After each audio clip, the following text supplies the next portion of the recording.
All neurons, or nerve cells, consist of a cell body, an axon, and one or more dendrites. Dendrites receive signals from other cells and carry them to the cell body. The axon carries signals away from the cell body and toward other cells. The nervous system carries signals through the body in the form of nerve impulses. A nerve impulse is a wave of chemical and electrical change that moves along the membrane of the nerve cell.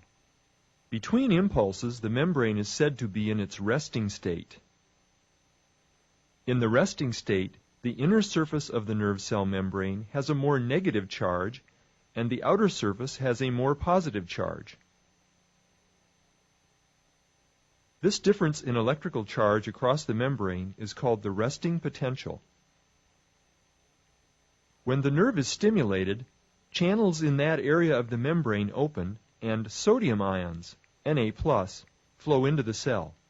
The flow of these positively charged ions reverses the charge difference across the membrane. The inner surface becomes positive and the outer surface becomes negative. The reversal of charge in this region of the membrane causes channels in the neighboring region to open. Sodium ions flow in and the charge is now reversed in this region.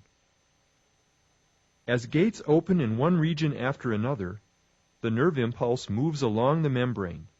A few thousandths of a second after the sodium ions enter the cell, other membrane channels open and allow potassium ions, K+, to flow out of the cell.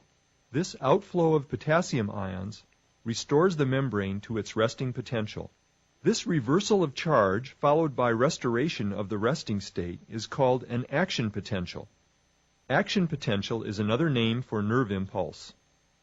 Action potentials travel very rapidly along the membrane of a nerve cell. Some move at a speed of 300 feet per second.